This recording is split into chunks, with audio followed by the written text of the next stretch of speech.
Welcome to IAC. ఈ రోజు మనం ఆర్ఆర్బీ షిఫ్ట్ 1 ఏదైతే ఉందో సో దాంట్లో మెమరీ బేస్డ్ క్వశ్చన్స్ గురించి డిస్కస్ చేద్దాం. ఫస్ట్ క్వశ్చన్ చూద్దాం. First question, what is the height of K2? So K2 శిఖరం ఏదైతే ఉందో దాని యొక్క ఎత్తు అడుగుతున్నారు. సో దాని ఎత్తు వచ్చేసి మనకి 8611 మీటర్స్ గా ఉంది. సో జనరల్గా ఇందులో ఇంకేం గుర్తుపెట్టుకోవాలంటే K2ని ఇంకేమని పిలుస్తారు అంటే Godwin Austen. It is also known as Godwin Austen. అయితే మనకి ప్రపంచంలో అతి ఎత్తైన పర్వతాలు అంటే highest mountains in the world and India వచ్చేసి హిమాలయాస్ అవుతాయి. Youngest fold mountains in the world, నవీన ముడత పర్వతాలు భారతదేశంలోని ఇండియాలో కూడా ఏవి అంటే మనకి హిమాలయాస్ గా గుర్తుపెట్టుకోవాలి. ఈ హిమాలయాస్ లో మనకి అత్యంత ఎత్తైన శిఖరాలు ఎన్ని అంటే 3. సో దీంట్లో ఫస్ట్ వన్ గా దేన్ని చెప్తాము? Mount Everest. మౌంట్ ఎవరెస్ట్ ఏదైతే ఉందో ఇది అత్యంత ఎత్తైన శిఖరం. దీని యొక్క హైట్ ఎంత? 8848 మీటర్స్.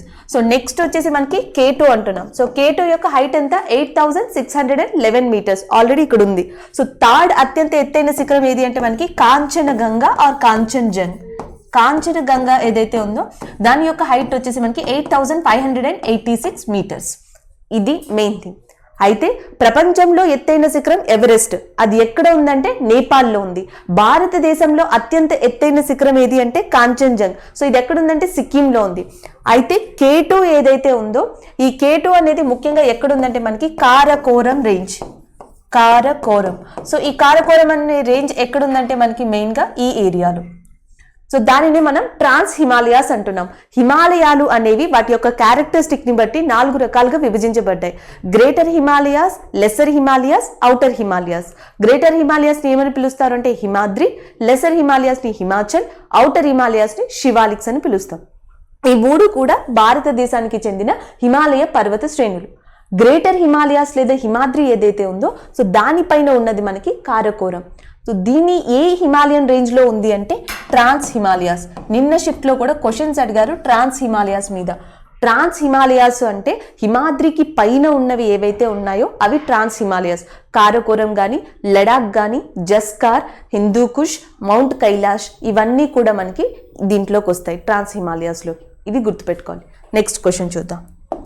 నెక్స్ట్ క్వశ్చన్ మనకి మధుమలై వైల్డ్ లైఫ్ సాంచురీ అనేది ఏ స్టేట్ లో ఉంది అని అడుగుతున్నారు. Mudumalai wild life sanctuary is located in Tamil Nadu state. అట్లనే మనం నేషనల్ పార్క్స్ ని కూడా ఎక్కువగా గుర్తుపెట్టుకోవాలి. ఎందుకంటే టోటల్ గా నేషనల్ పార్క్స్ ఎన్ని ఉన్నాయని అడిగే ఛాన్సెస్ ఉంటాయి. టోటల్ గా ఇండియాలో నేషనల్ పార్క్స్ ఎన్ని అంటే 105. ఏ స్టేట్ లో ఎక్కువ ఉన్నాయి అంటే మధ్యప్రదేశ్. ఆల్రెడీ మనకి మధ్యప్రదేశ్ లో 2 ఇంపార్టెంట్ ప్లేసెస్ ని అడగడం జరిగింది. మధ్యప్రదేశ్ కి సంబంధించి ఏం అడిగారంటే ఒకటి కన్హా. కన్హా అనేది మనకి one of the important tiger reserve, పులుల సంరక్షణ కేంద్రం మధ్యప్రదేశ్లో నేషనల్ పార్క్ గా చెప్పొచ్చు. అట్లనే మధ్యప్రదేశ్లో ఉన్న పన్నా బయోస్పియర్ ఏదైతే ఉందో దీన్ని కూడా ఆల్రెడీ అడిగారు. పన్నా బయోస్పియర్ ఎక్కడ ఉంది అని అడిగారు, మధ్యప్రదేశ్ ఏరియా. మధ్యప్రదేశ్ యొక్క క్యాపిటల్ ఏంటి అని అడిగారు, భోపాల్. సో భోపాల్ మధ్యప్రదేశ్ యొక్క క్యాపిటల్. ఖజురహో టెంపుల్స్ అనేవి ఎక్కడ ఉన్నాయని అడిగారు, మధ్యప్రదేశ్ ఏరియాలో. సో అలాగే మధ్యప్రదేశ్ ఏరియాలో మనకి వింధ్యా సత్పురా మౌంటైన్స్ ఉన్నాయి.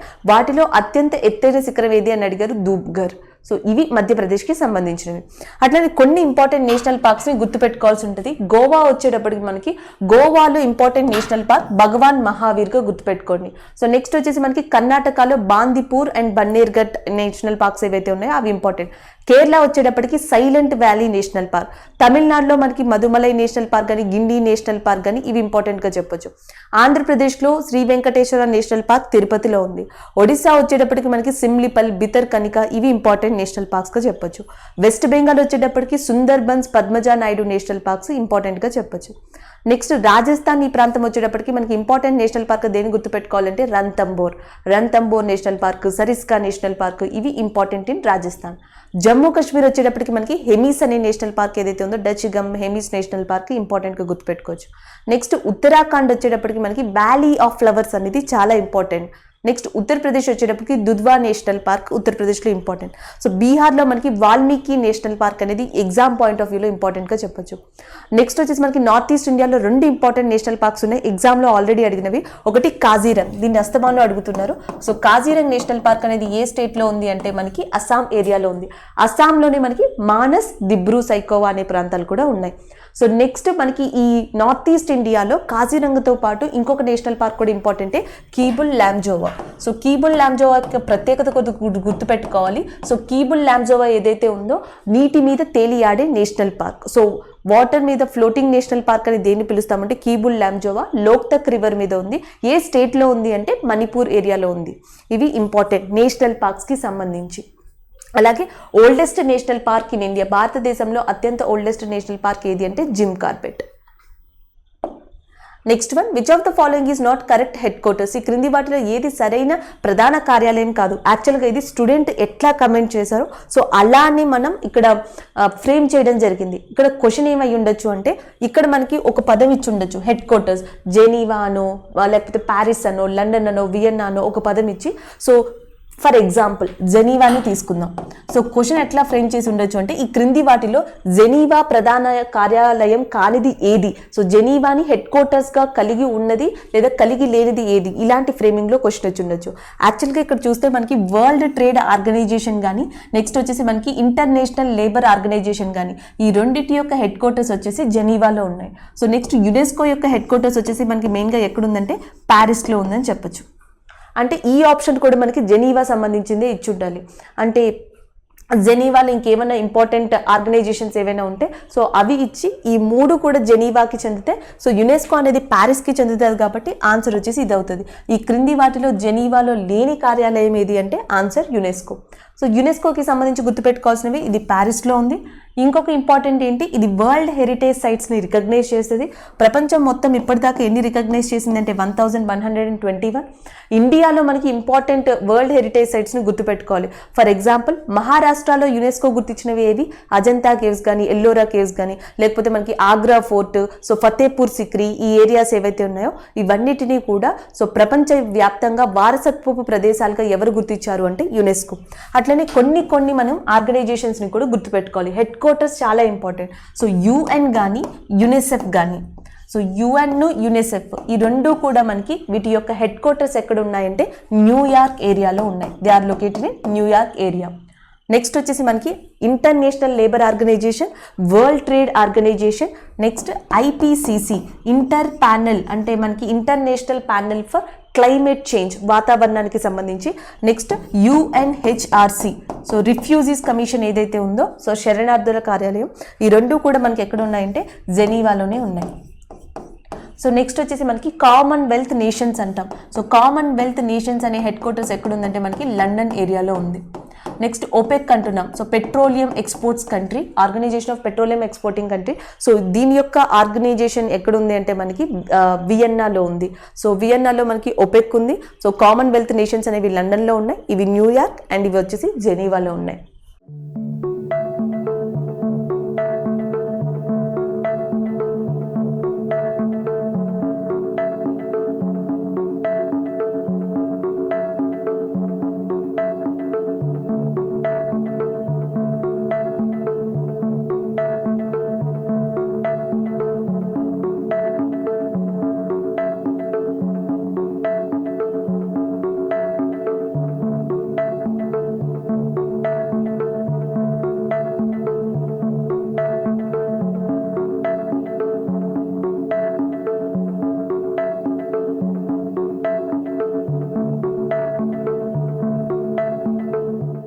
Next, who received the first Padma Vibhushan in Bharatanatyam.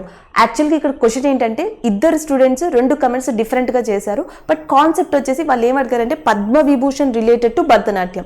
ఒక స్టూడెంట్ ఏమని కమెంట్ చేశారంటే ఫస్ట్ పద్మ విభూషణ్ ఇన్ భరతనాట్యం అని అడిగారు మేడం అని అడిగారు. అంటే ఇక్కడ ఏంటి, అసలు మనకి భరతనాట్యంలో మొట్టమొదటిగా ఎవరికి పద్మ విభూషణ్ వచ్చింది అంటే ఆన్సర్ వచ్చేసి మనకి బాలా సరస్వతి. ఈ బాలా సరస్వతి ఎవరైతే ఉన్నారో ఈమెకి మొట్టమొదటిగా పద్మ విభూషణ్ రావడం జరిగింది. దేంట్లో అంటే భరతనాట్యంలో పద్మ విభూషణ్ ఇచ్చారు, పద్మశ్రీ ఇవ్వడం జరిగింది. సో కళా సరస్వతి ఏదైతే ఉందో సో దానికి సంబంధించిన బిరుదు కూడా ఇవ్వడం జరిగింది.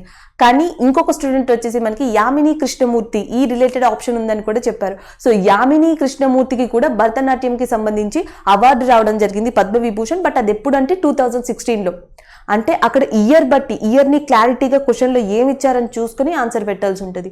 మీరు మాత్రం మీకు ఎవరైతే ఎగ్జామ్కి వెళ్తారో వాళ్ళు ఏం గుర్తుపెట్టుకోవాలంటే ఫస్ట్ క్లాసికల్ డాన్సెస్ని గుర్తుపెట్టుకోండి. భరతనాట్యం వచ్చేసి తమిళనాడు, నెక్స్ట్ వచ్చేసి కూచిపూడి ఆంధ్రప్రదేశ్, నెక్స్ట్ కథకళి మోహినియట్టం కేరళ, సట్రియా అనే క్లాసికల్ డాన్స్ అస్సాం. వీళ్ళల్లో ఇంపార్టెంట్ పర్సన్స్ ఫర్ ఎగ్జాంపుల్ ఎవరైతే మనకి ఈ బాల సరస్వతి కానీ, సో నెక్స్ట్ వచ్చేసి మనకి రుక్మిణీ దేవి అరుందలే కానీ, ఇలాంటి ఇంపార్టెంట్ పర్సన్స్ ఎవరైతే ఉన్నారో ఏ నాట్యంలో సుప్రసిద్ధులు, ఇవి గుర్తుపెట్టుకుంటే మీకు ఈజీగా ఉంటుంది next time. Next one, when did the Congress party split? యాక్చువల్గా క్వశ్చన్ వచ్చేసి మనకి ఇక్కడ ఐఎన్సి. సో ఐఎన్సి అనేది ఏ సంవత్సరంలో విడిపోయింది అని అడిగారు. సో ఐఎన్సి ఏ సంవత్సరంలో విడిపోయింది అంటే 1907. సో ఇంకో ఇద్దరు స్టూడెంట్స్ ఏమని కమెంట్ చేశారు అంటే సూరత్ స్ప్లిట్ అనేది ఎప్పుడు జరిగింది అనే క్వశ్చన్ చూసామని చెప్పారు. సో యాక్చువల్గా ఏంటంటే మనకి సూరత్ విభజన అన్న ఐఎన్సి విడిపోయింది అని అడిగినా సో రెండింటికి ఆన్సర్ వచ్చేసి మనకి 1907 అవుతుంది. ఎందుకు అవుతుంది అంటే సో ఇండియన్ నేషనల్ కాంగ్రెస్ ఎప్పుడు స్థాపించబడింది? 1885లో. సో ఇది స్థాపించబడిన తర్వాత సో వీళ్ళల్లో మనకి కొంతమందికి కొన్ని భావాలు ఉన్నాయి, విప్లవాత్మక భావాలు అని చెప్పొచ్చు. సో కొంతమంది మోస్ట్ ఎక్స్పీరియన్స్ తో పీస్ఫుల్ గా వెళ్ళే పర్సన్స్ ఉన్నారు. సో ఇలాంటి భావాలున్న అందరు వ్యక్తులు కూడా మనకి ఇండియన్ నేషనల్ కాంగ్రెస్ లో ఉన్నారు. అయితే మనకి మొట్టమొదటిగా ప్రాబ్లం ఎక్కడొచ్చిందంటే బెంగాల్ విభజన. సో బెంగాల్ విభజన సమయంలో ఐఎన్సి దాన్ని ఆపడానికి సో వందే మాతర ఉద్యమం లేదా స్వదేశీ ఉద్యమం లాంటివి లాంచ్ చేయడం, సో పబ్లిక్ లో అవేర్నెస్ ఇవ్వడం ఇలాంటివి తీసుకొచ్చింది. అయినా సరే లార్డ్ కర్జన్ బెంగాల్ విభజనని 1905లో ప్రకటించారు. సో కొంతమంది ఐఎన్సి పీపుల్ ఎవరైతే ఉంటారో సో వాళ్ళు ఇక్కడతో మనం స్వదేశీ ఉద్యమాన్ని నిలిపివేద్దాం, సో తర్వాత వేరే ప్రాసెస్ వేరే ప్రాబ్లమ్స్ ఏవైతే ఉన్నాయో సో వాటిపైన దృష్టి పడదాం అనే దాని మీద ఒక ప్రాబ్లమ్ని తీసుకొచ్చారు. లేదు అని చెప్పి కొంతమంది ఇంకా ఈ ఉద్యమాన్ని సాగించాలి అండ్ యాజ్ వెల్ as ఈ బెంగాల్ విభజనని ఖండించాలి అని చెప్పి కొంతమంది గ్రూప్ ఆఫ్ వ్యక్తులు ఐఎన్సీలో వాదించారు. సో ఈ వాదన చివరిగా దేనికి కంటిన్యూగా దారి తీసింది అంటే 1907లో సూరత్లో ఐఎన్సీ సమావేశం జరిగితే సో ఈ సమావేశంలో ఐఎన్సీ రెండు భాగాలుగా విడిపోయిందని చెప్పొచ్చు. ఒకటి మోడరిస్ట్ అంటే మనకి మితవాదులు, రెండోది వచ్చేసి ఎక్స్ట్రీమిస్ట్ అంటే అతివాదుల కింద విడిపోయారు. ఎక్స్ట్రీమిస్ట్ మీద కూడా క్వశ్చన్ అడిగారు, ఈ క్రింది వాటిలో ఎవరు ఎక్స్ట్రీమిస్ట్ కాదని. సో జనరల్గా ఎక్స్ట్రీమిస్ట్ లో మనకి ఇంపార్టెంట్గా గుర్తుపెట్టుకోవాల్సింది ముగ్గురిని, లాల్ బాల్ పాల్ అంటాం. సో బాల గంగాధర్ తిలక్, తిలక్ మీద 2 క్వశ్చన్లు అడగడం జరిగింది. సో తిలక్ ఎవరైతే ఉన్నారో ఆయన స్వరాజ్యం నా జన్మ హక్కు అని నినాదం ఇచ్చింది ఎవరు అంటే తిలక్. తిలక్ స్థాపించిన పత్రిక పేరు ఏంటి అంటే కేసరి. సో అట్లనే తిలక్ ఎవరైతే ఉన్నారో మనకి మహారాష్ట్రలో ఈ వినాయక ఉత్సవాన్ని, శివాజీ ఉత్సవాన్ని స్టార్ట్ చేసింది కూడా తిలక్కి. నెక్స్ట్ వచ్చేసి మనకి లాలా లజపత్ రాయ్ ఎవరైతే ఉన్నారో గో బ్యాక్ సైమన్ కమిషన్ అనే నినాదాన్ని ఇచ్చింది ఎవరు అంటే లాలా లజపత్ రాయ్. సో పాల్ అంటే ఎక్కడ ఇద్దాం, బిపిన్ చంద్రపాల్. సో లాల్ బాల్ పాల్ అనే వాళ్ళు మనకి దేంట్లో ఇంపార్టెంట్ అంటే ఎక్స్ట్రీమిస్ట్ అతివాదుల వర్గానికి వస్తారు. Next, what is the chemical formula of laughing gas? ఇది రిపీటెడ్ క్వశ్చన్. ఆన్సర్ వచ్చేసి మనకి సో నైట్రస్ ఆక్సైడ్ N2O అంటున్నాం. సో నైట్రస్ ఆక్సైడ్ అనేది మనకి లాఫింగ్ గ్యాస్ గా చెప్తాం. అట్లనే మనకి జిప్సమ్ అంటున్నాం. సో జిప్సమ్కి వచ్చేసి కాల్షియం సల్ఫైడ్ డీహైడ్రేట్ అంటున్నాం. సో కాల్షియం సల్ఫైడ్ డీహైడ్రేట్ ఏదైతే ఉందో CaSO4 సో ఇది జిప్సమ్ యొక్క కెమికల్ ఫార్ములాగా చెప్పొచ్చు. సో అట్లనే మనకి ఆయిల్ ఆఫ్ విట్రల్ అని చెప్పి దేన్ని పిలుస్తారు? ఆయిల్ ఆఫ్ విట్రల్ అని దేన్ని పిలుస్తారు అని అడుగుతారు. Sulphuric acid. ఆల్రెడీ మనకి ఒక విట్రల్ కూడా అడగడం జరిగింది. So red vitriol. So red vitriol అని దేన్ని పిలుస్తారని అడిగారు. So cobalt. సో మనకి కోబాల్ట్ ఏదైతే ఉందో సో దానిని రెడ్ విట్రల్ అని పిలుస్తారు. సో అట్లనే మనకి sodium carbonate and next sodium bicarbonate ఏవైతే ఉన్నాయో సోడియం బైకార్బోనేట్ ని బేకింగ్ సోడా అని పిలుస్తారు. సో సోడియం కార్బోనేట్ ని వాషింగ్ సోడా అని పిలుస్తారు. అండ్ నెక్స్ట్ వచ్చేసి మనకి కాస్టిక్ సోడా అని దేన్ని పిలుస్తారు అంటే సోడియం హైడ్రాక్సైడ్ NaOH ఏదైతే ఉందో దీనిని కాస్టిక్ సోడా అని పిలుస్తారు, which is known as sodium hydroxide గా చెప్పొచ్చు. So washing soda, baking soda and caustic soda ఇవి గుర్తుపెట్టుకోవాల్సి ఉంటుంది. సో అట్లనే మనకి డ్రై ఐస్ అని చెప్పేసి దేన్ని పిలుస్తారు అని అడుగుతారు. సో కార్బన్ డైఆక్సైడ్ CO2నే మనం ఏమని పిలుస్తున్నాము అంటే డ్రై ఐస్ అని చెప్పి పిలుస్తున్నాం. సో ఇలాంటి ఫార్ములాస్ ని ఎక్కువగా గుర్తుపెట్టుకొని రిపీట్ అయ్యే ఛాన్సెస్ ఎక్కువ ఉంటాయి. So the next one, which state of India Dholavira site of Harappan civilisation located? So మనకి ధోలవీరా అనేది సింధు నాగరికతకి సంబంధించింది. సో అది ఏ స్టేట్ లో ఉంది అని అడుగుతున్నారు. Gujarat area. So first Dholavira గురించి మాట్లాడదాం. ధోలవీరా ఎంత ఇంపార్టెంట్ అంటే ఇక్కడ ఇంపార్టెంట్ గా ఏం డెవలప్ అయిందంటే రిజర్వాయర్ సిస్టమ్. సో జనరల్ గా వర్షపు నీరు కావచ్చు, నార్మల్ గా యూజ్ చేసిన వాటర్ ఏదైతే ఉంటుందో సో ఈ వాటర్ అంతా స్టోర్ చేసుకుని తిరిగి యూజ్ చేయడానికి ఇండస్ వ్యాలీ సివిలైజేషన్ పీపుల్ అతి పెద్దగా రిజర్వాయర్స్ ని ఎక్కడ నిర్మించారు అంటే ధోలవీరా ప్రాంతంలో నిర్మించారు, which is located in Gujarat area. Already మళ్ళీ ఇండస్ వ్యాలీ సివిలైజేషన్ మీద క్వశ్చన్స్ అడగడం స్టార్ట్ చేశారు కాబట్టి సో నెక్స్ట్ ఎక్కడి నుంచి క్వశ్చన్స్ అడిగే ఛాన్సెస్ ఉంటాయంటే ఫస్ట్ గుజరాతే తీసుకుందాం. సో గుజరాత్ లో ఆల్రెడీ ధోలవీరా అడిగారు కాబట్టి నెక్స్ట్ వచ్చేసి సుర్కోటడా. సో సుర్కోటడా ఏరియా ఏదైతే ఉందో అది కూడా మనకి గుజరాత్ ఏరియాలోనే ఉంది.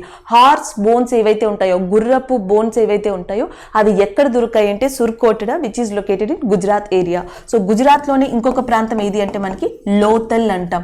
సో మనకి పోర్ట్ టౌన్ అంటాం. సో మనకి ఓడరేవు పట్టణంగా ఐవీసీ సైట్లో ఉన్నది ఏది అంటే లోతల్ అని చెప్తాం, which is located in Gujarat ఏరియాగా చెప్పొచ్చు. గుజరాత్కి సంబంధించి 3 ఐవీసీ సైట్స్ ఉన్నాయి. ఒకటి ఆల్రెడీ అడిగారు, that is Dholavira. So Dholavira ఏ ప్రాంతానికి దగ్గరలో ఉంది అంటే run of Kutch. So run of Kutch అనగానే మీరు వెంటనే గుర్తుపెట్టుకోవాల్సింది గుజరాత్ ఏరియా, ఈ ప్రాంతంలో ఇది లొకేట్ అయి ఉంది. సో లోతల్ వచ్చేసి మనకి గుజరాత్లోని అహ్మదానగర్ ప్రాంతం ఏదైతే ఉందో సో ఆ ప్రాంతానికి దగ్గరలో ఈ లోతల్ని నిర్మించారని చెప్పొచ్చు. ఇవి గుజరాత్కి సంబంధించిన important thing. Next Punjab area ఏదైతే ఉందో సో పంజాబ్లో ఇంపార్టెంట్గా గుర్తుపెట్టుకోవాల్సింది మనం రోపార్. సో రోపాన్ని మనం పంజాబ్ ఏరియాలో గుర్తుపెట్టుకోవాలి, ఇది అక్కడున్న IVC site. So next Haryana వచ్చేటప్పటికి బన్వాలి అనేది హర్యానా ఏరియాలో ఉన్న ఇంపార్టెంట్ ఐవీసీ సైట్గా చెప్పొచ్చు. సో రాజస్థాన్ వచ్చేటప్పటికి ఇంపార్టెంట్ సైట్గా మనం దేని చెప్తాము అంటే కాళీబంగన్. సో కాళీబంగన్ అనేది మనకి రాజస్థాన్లో ఇంపార్టెంట్ సైట్గా చెప్తాం. సో ఇక్కడ మెయిన్ దేనికి ప్రసిద్ధి అంటే పాట్స్ మేకింగ్, కుండల తయారీ ఏదైతే ఉందో సో అది కాళీబంగన్ రాజస్థాన్ ఏరియాలో ఫేమస్ అని చెప్పొచ్చు. ఇవి మనకి ఎగ్జామ్ పాయింట్ ఆఫ్ వ్యూలో ఇంపార్టెంట్ అయిన ఐవీసీ సైట్స్, సింధు నాగరికత ప్రాంతాలు పంజాబ్, హర్యానా, రాజస్థాన్ అండ్ గుజరాత్ ఏరియాస్లో. సో ఇవి కాకుండా ఇంపార్టెంట్గా ఏవి గుర్తుపెట్టుకోవాలి అంటే ఒకటి హరప్పాని గుర్తుపెట్టుకోవాలి, రెండోది వచ్చేసి మొహంజదారోని గుర్తుపెట్టుకోవాలి. హరప్పా, మొహంజదారో రెండు కూడా ప్రస్తుతం ఏ కంట్రీలో ఉన్నాయంటే పాకిస్తాన్ ఏరియాలో ఉన్నాయి. అసలు మొత్తం ఈ సింధు నాగరికతలోనే మొట్టమొదటిగా ఏ సైట్ ని కనుక్కున్నారు అంటే హరప్పా. సో అందుకే ఇండస్ వ్యాలీ సివిలైజేషన్ ని కూడా ఏమని పిలుస్తాం, సింధు నాగరికతని హరప్పా నాగరికత అని పిలవడానికి కారణం మొట్టమొదటి సైట్ దీన్ని రికగ్నైజ్ చేయడమే. హరప్పా గానీ మొహంజదారో గానీ సో పాకిస్తాన్లో ఇంకొక ఇంపార్టెంట్ సైట్ గా దేని చెప్తామంటే చాన్హుదారో. సో చాన్హుదారో అనేవి ఈ మూడు కూడా మనకి పాకిస్తాన్లో ఉన్నాయని గుర్తుపెట్టుకోండి. సో ఇంకా కొంచెం డెప్త్ గా అడగాలి అనుకుంటే మొహంజదారో అనే సైట్ ఏ నది ఒడ్డున ఉంది అంటే సింధు నది. హరప్పా సైట్ ఏ నది ఒడ్డున ఉంది అంటే మనకి రావి రివర్. సో ఇది రావి రివర్ దగ్గర ఉంది, ఇది ఇండస్ రివర్ దగ్గర ఉంది. ఇవి రెండు ఇంపార్టెంట్ గా గుర్తుపెట్టుకోండి. ద నెక్స్ట్ వన్, నెక్స్ట్ వచ్చేసి which of these is a bird from Andaman. So మనం అండమాన్ ఐలాండ్ యానిమల్ డిస్కస్ చేసాం కానీ ఎప్పుడు బర్డ్ డిస్కస్ చేయలేదు, బట్ ఇక్కడ మనకి బర్డ్ అడిగారు. సో అండమాన్ నికోబార్ ఏదైతే ఉందో ఆ అండమాన్ అండ్ నికోబార్ ఐలాండ్ యొక్క బర్డ్ ఏది అని అడుగుతున్నారు. ఆన్సర్ వచ్చేసి మనకి వుడ్ పీజియన్. సో మనకి వుడ్ పీజియన్ అని దేన్ని పిలుస్తున్నామో అది అండమాన్ అండ్ నికోబార్ యొక్క బర్డ్ గా చెప్పొచ్చు. అండమాన్ అండ్ నికోబార్ యానిమల్ ఏది, ఐలాండ్ యానిమల్ ఏది అంటే సీ కవ్ అంటాం. సో సీ కవ్ లేకపోతే మనం దేన్ని గుర్తుపెట్టుకోవాలి, డ్యుగాంగ్ గుర్తుపెట్టుకోవాలి. అట్లనే ఇండియాకి వచ్చేటప్పటికి ఇండియాస్ నేషనల్ ఎక్వాటిక్ యానిమల్, భారతదేశపు జాతీయ జల జంతువు అని చెప్పేసి దేన్ని పిలుస్తాము అంటే Ganga dolphin. So Ganga dolphin ని భారతదేశపు జాతీయ జల జంతువు అని పిలుస్తాం. జనరల్ గా మనకి ఈ డాల్ఫిన్స్ ఏవైతే ఉంటాయో ముఖ్యంగా 2 ప్రధాన రకాలుగా ఉంటాయి. ఒకటి Ganga dolphin, 2 Indus dolphin. Indus dolphins అనేవి ముఖ్యంగా ఏ కంట్రీలో ఎక్కువగా కనిపిస్తాయంటే పాకిస్తాన్ ఏరియా. గంగా డాల్ఫిన్స్ ఇండియాలో ఎక్కడ కనిపిస్తాయంటే ఉత్తరప్రదేశ్ కావచ్చు, బీహార్ ఏరియా కావచ్చు, పంజాబ్ ఏరియా కావచ్చు, ఇలాంటి ఏరియాస్ లో మనకి డాల్ఫిన్స్ రివర్స్ లో కనిపిస్తాయి. ఎస్పెషల్లీ వీటిని ఏమని పిలుస్తాము అంటే గంగా డాల్ఫిన్స్ అని చెప్పి పిలుస్తాం. సో ఇవి గుర్తుపెట్టుకోండి. నెక్స్ట్ వచ్చేసి ఇంకొక ఇంపార్టెంట్ గా మనం గుర్తుపెట్టుకోవాల్సింది ఏంటంటే అండమాన్ అండ్ నికోబార్ లో one of the important peak గా దేన్ని చెప్తాము అంటే సాడల్ పీక్. సో అత్యంత ఎత్తైన శిఖరం అనొచ్చు లేదా ఇంపార్టెంట్ శిఖరం అనొచ్చు అండమాన్ అండ్ నికోబార్ లో సాడల్ పీక్. సో నెక్స్ట్ వచ్చేసి మనకి Andaman and Nicobar are divided by which water body channel అంటే 10 degrees నార్త్. అండమాను నికోబారు కూడా 10 degrees నార్త్ ఛానల్ తో విడదీయబడతాయి. నెక్స్ట్ ఈ నికోబార్ ఏదైతే ఉందో ఇక్కడ మనకు ఒక పాయింట్ కూడా ఉంటుంది, దానిని ఇందిరా పాయింట్ అంటాం. సో భారతదేశంలో దక్షిణానున్న చిట్ట చివరి point, southern most point of India Indira point ఎక్కడుందంటే మనకి నికోబార్ ఐలాండ్ లో ఉంది. ఫస్ట్ లో మొట్టమొదటిగా దీన్ని గుర్తించినప్పుడు పిగ్మీ లైన్ పాయింట్ అని చెప్పారు, కానీ ఇందిరాగాంధీ గౌరవార్థం ఈ పిగ్మీ లైన్ పాయింట్ ని ఇందిరాగాంధీ పాయింట్ కింద మార్చారు. Northern most point of India, ఉత్తరాన ఉన్నదేమో ఇందిరా కాల్, సో దక్షిణాన ఉన్నదేమో మనకి ఇందిరా పాయింట్ గా చెప్తాం. అండమాన్ అండ్ నికోబార్ ఏరియాలో ఉంది. సో ఇవి ఇంపార్టెంట్ గా చెప్పొచ్చు. అట్లానే అండమాన్ అండ్ నికోబార్ కి పైన మనకి ఇటు సైడ్ ఇది అండమాన్ సీ అనుకుంటే ఇది సౌత్ చైనా సీ అంటాం. అండమాన్ అండ్ నికోబార్ కి అండ్ సౌత్ చైనా సీకి మధ్యలో ఉన్న స్ట్రైట్ జలసంధి ఏది అంటే మనకి మలాకా జలసంధిగా చెప్పొచ్చు. అండమాన్ అండ్ నికోబార్ లో ఉన్న ఇంపార్టెంట్ ట్రైబల్ పీపుల్ ఎవరు అంటే శాంటినల్స్ గా చెప్పొచ్చు. So the next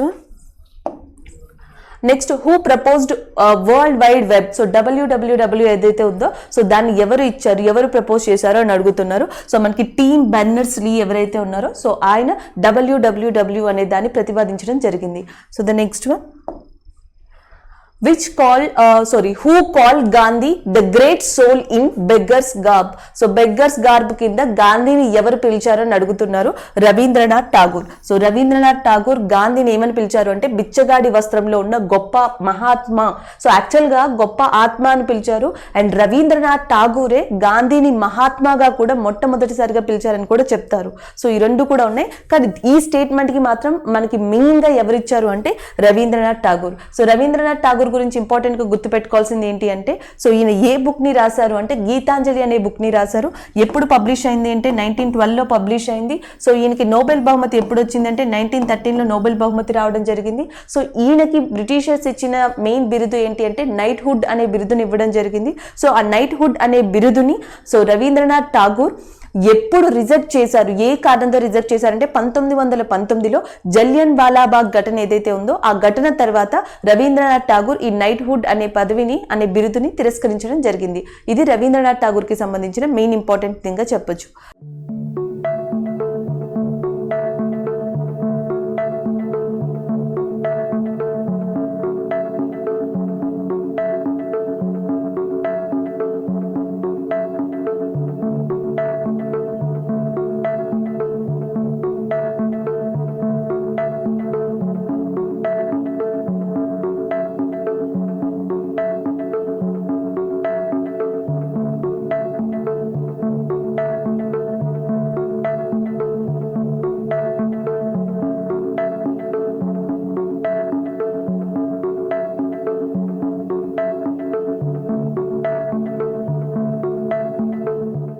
So the next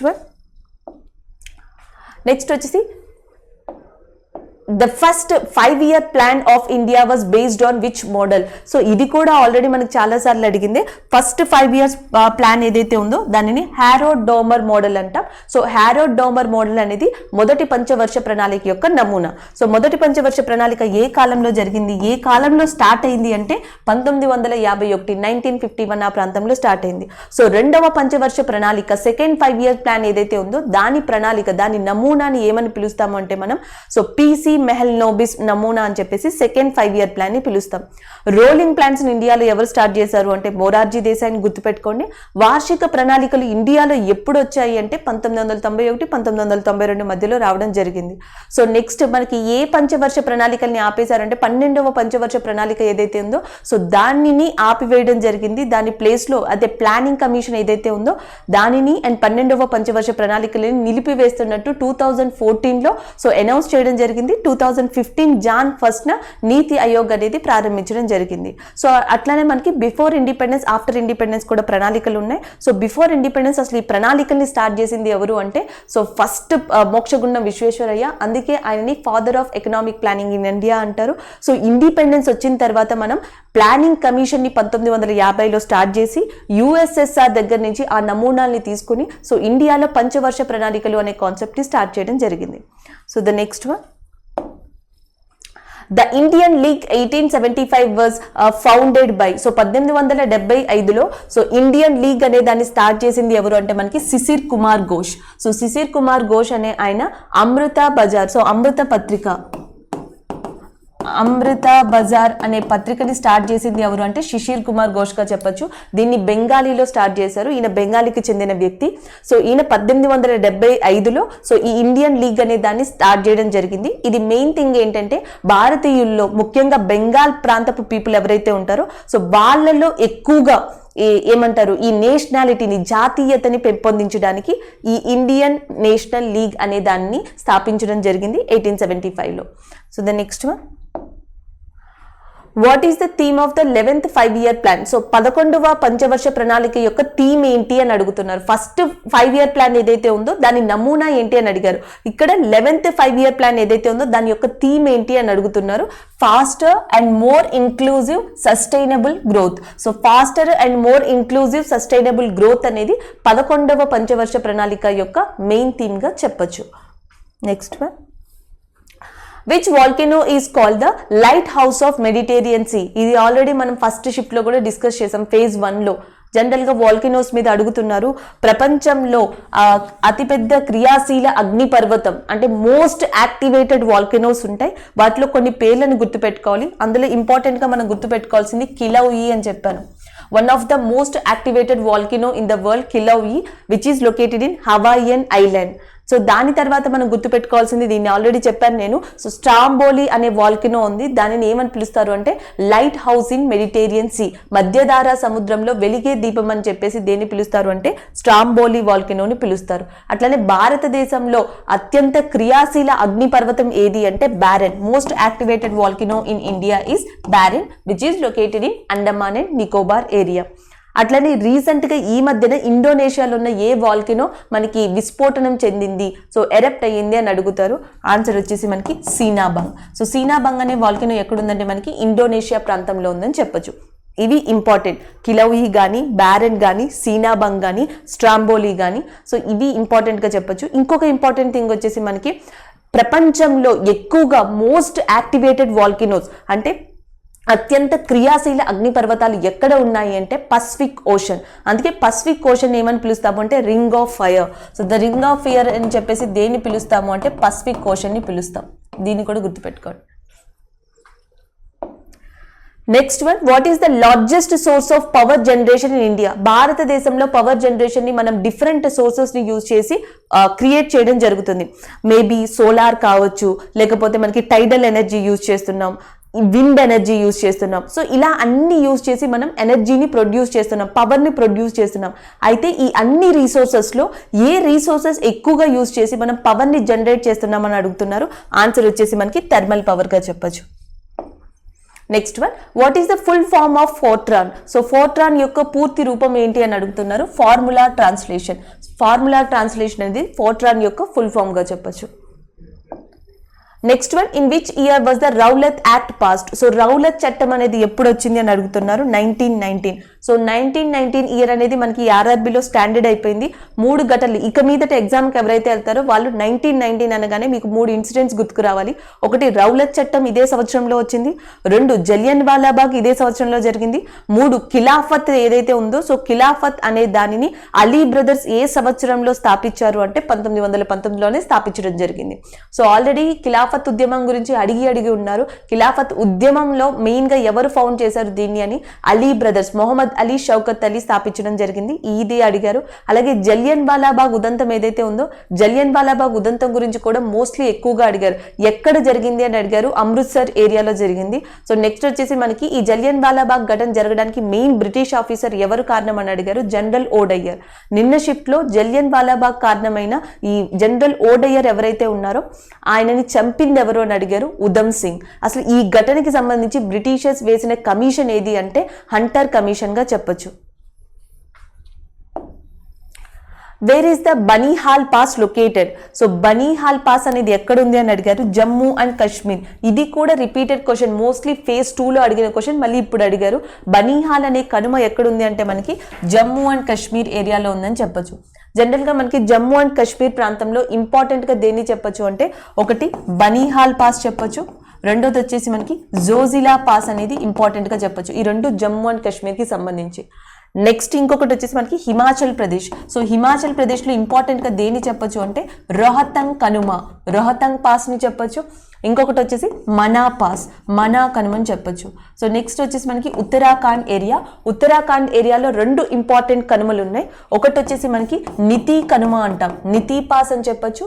ఇంకొకటి వచ్చేసి లిప్ లేక్ పాస్ అని చెప్పొచ్చు. ఇవన్నీ కూడా కనుమలు.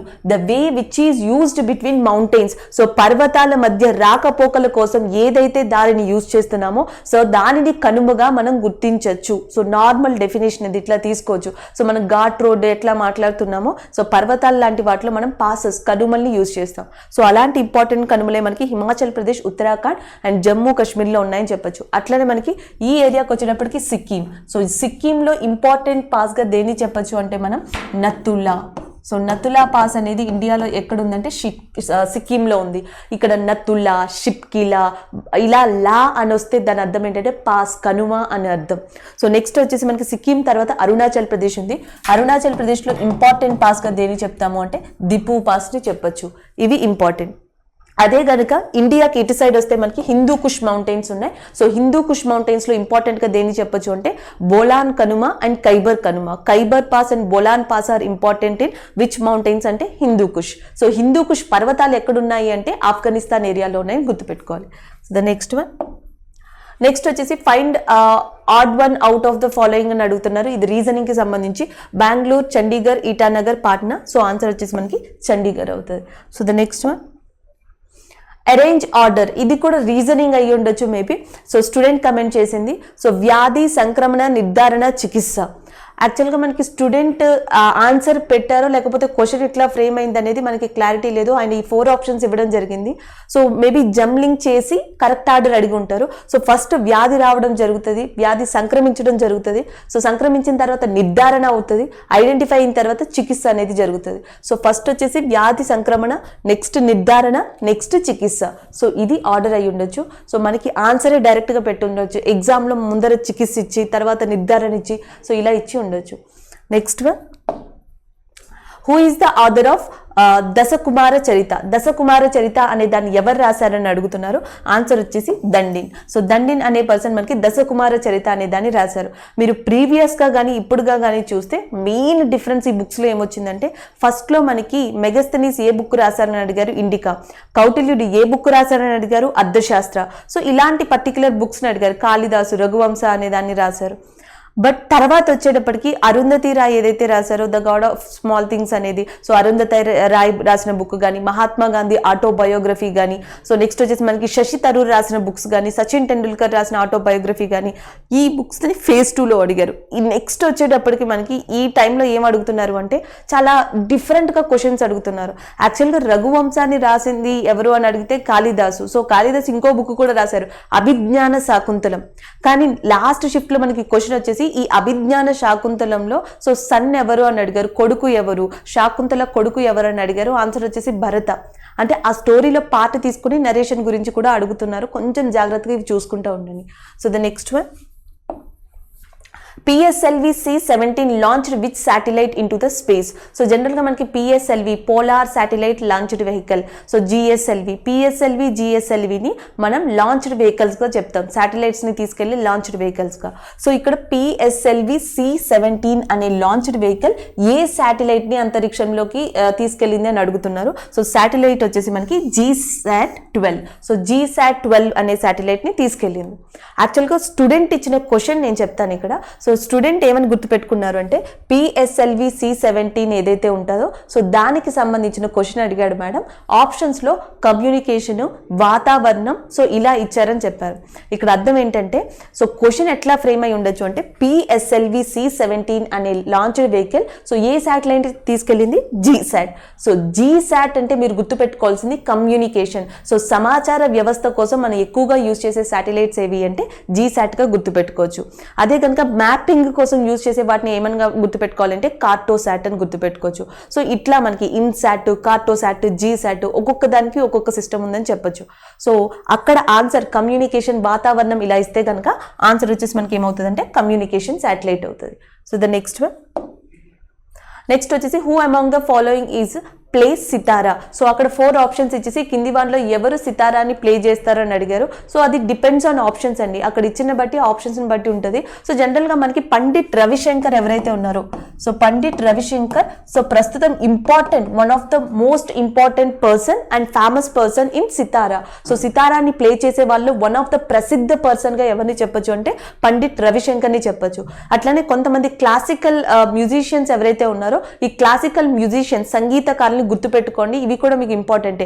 జాకీర్ హుసేన్ కానీ, MS సుబ్బలక్ష్మి కానీ, నెక్స్ట్ వచ్చేసి మనకి బిస్మిల్లా ఖాన్ కానీ, నెక్స్ట్ హరిప్రసాద్ చౌరాసియా. సో వీళ్ళు ఎవరైతే ఉన్నారో వీళ్ళందరూ కూడా క్లాసికల్ మ్యూజిషియన్స్. సో మనకి ఎలా క్వశ్చన్స్ ఇవ్వచ్చు, హరిప్రసాద్ చౌరాసియా ఇవ్వచ్చు, నెక్స్ట్ వచ్చేసి MS సుబ్బలక్ష్మి ఇవ్వచ్చు, నెక్స్ట్ జాకీర్ హుసేన్ ఇవ్వచ్చు. సో నెక్స్ట్ వచ్చేసి మనకి ఈ ఎవరైనా యామిని కృష్ణమూర్తి కానీ లేకపోతే మనకి ఇంకొక పేరు ఇచ్చేసి అక్కడ ఈ కింది వానిలో ఎవరు సంగీతానికి సంబంధించిన వాళ్ళు కాదు, ఇలాంటి క్వశ్చన్స్ కూడా అడుగుతారు. కాబట్టి ఒక్కసారి ఇండియన్ క్లాసికల్ మ్యూజిషియన్స్ ఎవరైతే ఉన్నారో సో హిందూ సంప్రదాయ సంగీతం అంటాం కదా, సో వాళ్ళలో 8 to 9 మెంబర్స్ ఉన్నారు, ఆ నేమ్స్ని రిఫర్ చేయండి. So the next one, who is the chairman of PTI? So మనకి ప్రెస్ ట్రస్ట్ ఏదైతే ఉందో సో పత్రికకి సంబంధించి సో దానికి యొక్క చైర్మన్ ఎవరో అని అడుగుతున్నారు, అవీక్ సర్కార్. Next one, who is the first Indian to become a member to the viceroy executive council? Viceroy executive కౌన్సిల్లో ఫస్ట్ ఇండియన్గా ఫస్ట్ మెంబర్గా ఏ ఇండియన్ని తీసుకున్నారని అడుగుతున్నారు. ఆన్సర్ వచ్చేసి మనకి సత్యేంద్ర ప్రసాద్ సిన్హా. సో ఈయన గురించి ఎక్కువగా గుర్తుపెట్టుకోవాలి, ఎందుకంటే సత్యేంద్ర ప్రసాద్ సిన్హా బ్రిటిష్ మినిస్ట్రీలో మొట్టమొదటి వ్యక్తి అని చెప్పొచ్చు, మొట్టమొదటి ఇండియన్. రెండోది వైస్రాయ్ ఎగ్జిక్యూటివ్ కౌన్సిల్లో మొట్టమొదటి ఇండియన్గా చెప్పొచ్చు. మూడు, బెంగాల్ నుంచి మొట్టమొదటి అడ్వకేట్ జనరల్ ఇండియన్ ఎవరు అంటే మనకి సో సత్యేంద్ర ప్రసాద్ సిన్హాగా చెప్పొచ్చు. అండ్ నెక్స్ట్ ఒడిస్సా బీహార్ కి ఫస్ట్ ఇండియన్ గవర్నర్ గా ఎవరు వర్క్ చేశారు అంటే అది కూడా సత్యేంద్ర ప్రసాద్ సిన్హా. సో బెంగాల్, బీహార్, ఒడిస్సా ఏవైతే ఉన్నాయో వాటికి ఫస్ట్ గవర్నర్ గా వర్క్ చేశారు as a Indian. And second వచ్చేసి బెంగాల్ నుంచి అడ్వకేట్ జనరల్ గా పనిచేశారు. ఫస్ట్ అడ్వకేట్ జనరల్ ఇండియన్ ఎవరంటే సత్యప్రసాద్ సిన్హా. అండ్ వైస్రాయ్ కౌన్సిల్లో కూడా ఈయనే. అట్లనే ఇండియాలో ఫస్ట్ వైస్రాయ్ ఎవరు అంటే లార్డ్ కార్నింగ్ గా గుర్తుపెట్టుకోండి. లాస్ట్ వైస్రాయ్ ఎవరు అంటే mount baton. Next one, in which of the following places is hot springs are not located? So మనకి 4 ప్లేసెస్ ఇచ్చి ఆ 4 ప్లేసెస్ లో దేంట్లో హాట్ స్ప్రింగ్ లేదు అని అడుగుతున్నారు. హాట్ స్ప్రింగ్ అంటే జనరల్ గా మనం వార్మ్ వాటర్ అని చెప్తాం. సో స్ప్రింగ్ అంటే తెలుసు కదా, ఆ మూమెంట్. సో అట్లనే అత్తులో ఇట్లాంటి ఏవైతే మూమెంట్స్ ఉంటాయో ఆ మూమెంట్స్ వల్ల అత్తు క్రస్ట్ నుంచి, భూపటలం నుంచి సో వాటర్ ఒక్కసారిగా రైజ్ అవ్వడాన్ని మనం ఏమని పిలుస్తామంటే hot spring. So that is a hot water. ఇది కొన్ని జియోమోఫాజికల్ ఏదైతే ప్రాసెస్ ఉంటాయో సో ఇలాంటి ప్రాసెస్ వల్ల, రాక్స్ వల్ల కావచ్చు, ప్లేట్ టెక్టానిక్స్ వల్ల కావచ్చు, సో లోపల మనకి crust to mantle, mantle to core ఏదైతే టెంపరేచర్ ఉంటుందో సో ర్యాపిడ్గా పెరుగుతుంది, అధిక ఉష్ణోగ్రత. సో భూమిలోకి వెళ్ళే కొద్ది ఉష్ణోగ్రత అనేది పెరుగుతుంది. సో ఈ అన్ని కండిషన్స్ కూడా మనకి ఈ వాటర్ ఏదైతే ఉంటుందో అర్త్ లోపల క్రస్ట్ పైన సో దానిని పైకి రైజ్ అయ్యేలా చేస్తాయి. సో ఇలాంటి సిస్టమ్ని మనం ఏమని పిలుస్తామంటే హాట్ స్ప్రింగ్స్ అని పిలుస్తాం. తెలుగులో వేడి బుగ్గలు అని పిలుస్తాం, వేడి నీటి బుగ్గలు. సో ఇండియాలో జనరల్గా మనకి జమ్మూ అండ్ కాశ్మీర్, యాక్చువల్గా ఇందులో one of the important thing ఏంటంటే ఈ హాట్ స్ప్రింగ్స్ అనేవి, వేడి నీటి బుగ్గలు అనేవి ఎక్కువగా హిమాలయ ప్రాంతాల్లో ఉన్నాయి, ఫ్రీజ్డ్ ఏరియాలో ఉన్నాయి. ఒకటి వచ్చేసి జమ్మూ అండ్ కాశ్మీర్ ప్రాంతంలో ఉంది. నెక్స్ట్ వచ్చేసి మనకి Kheer Ganga, one of the hot spring గా దేన్ని చెప్పొచ్చు అంటే కీర్ గంగా. సో ఇది వచ్చేసి హిమాచల్ ప్రదేశ్ ఏరియాలో ఉంది. ఇంకొకటి వచ్చేసి మనకి గౌరీగుండం. సో గౌరీగుండం అనేది మనకి ఉత్తరాఖండ్ ఏరియాలో ఉంది. సో నెక్స్ట్ వచ్చేసి రిషి. సో రిషి అనేది మనకి సిక్కింలో ఉంది. ఇవన్నీ కూడా హాట్ స్ప్రింగ్సే. సో క్వశ్చన్ ఎలా ఇచ్చి ఉండొచ్చు, జమ్మూ కాశ్మీర్, సిక్కిము, ఉత్తరాఖండ్, సో ఇంకోటి వచ్చేసి తెలంగాణ. సో ఇలా మేబీ ఇలా ఇచ్చి ఉండొచ్చు. ఈ 4 స్టేట్స్లో దేంట్లో హాట్ స్ప్రింగ్ లేదు, ఇలాంటి క్వశ్చన్ మనకి ఇవ్వడం జరిగింది. సో మనకి ఇక్కడ క్వశ్చన్ వచ్చి which of the following is used to purify water? నీటిని శుభ్రపరచడానికి లేదా నీటిని శుద్ధి చేయడానికి ముఖ్యంగా ఇందులో ఏది ఉపయోగపడుతుంది అని అడిగారు. జనరల్ గా మనం చూస్తే ఆప్షన్స్ వచ్చేసి నైట్రోజన్, సల్ఫర్, కార్బన్ డైఆక్సైడ్, అలం ఇవ్వడం జరిగింది. నైట్రోజన్ కానీ లేకపోతే సల్ఫర్ కానీ కార్బన్ డైఆక్సైడ్ కానీ వీటిని మనం ప్రైమరీ పొల్యూటెంట్స్ అంటే ప్రైమరీ కాలుష్య కారకాలుగా కూడా దీన్ని గుర్తిస్తాం. సో ఎయిర్ పొల్యూటెంట్స్ గా చెప్పొచ్చు. సో ఇలాంటివి దీనికి సంబంధించినవి. ఇలాంటి నాలెడ్జ్ ఉన్నా సరే ఆన్సర్ డైరెక్ట్ గా అలం అని పెట్టొచ్చు. లేదు నార్మల్గా ఈ ప్రాసెస్ తెలిసిన వాళ్ళు కూడా ఆన్సర్ ఈజీగా పెట్టచ్చు. సో అలం ప్రాసెస్ ఏదైతే ఉంటుందో సో ఈ ప్రాసెస్ ద్వారా మనం వాటర్ని ప్యూరిఫై చేయడం, నీటిని శుద్ధి చేయడం అనేది జరుగుతుంది. ఈ రోజుతో మనకి ఏదైతే షిఫ్ట్ 1 ఉన్నాయో ఈ షిఫ్ట్ 1లో మెమరీ బేస్డ్ క్వశ్చన్స్ ఇవి. సో ఇవన్నీ కూడా స్టూడెంట్స్ కమెంట్ చేయడం జరిగింది. అండ్ సెకండ్ వచ్చేసి మనకి స్టూడెంట్స్ ఇచ్చిన ఇన్ఫర్మేషన్ ఏంటంటే షిఫ్ట్ 2 అనేది ఈ రోజు క్యాన్సిల్ అయింది అని చెప్పి ఇన్ఫర్మేషన్ ఇచ్చారు. So because of that we are unable to upload a video of shift 2. Thank you.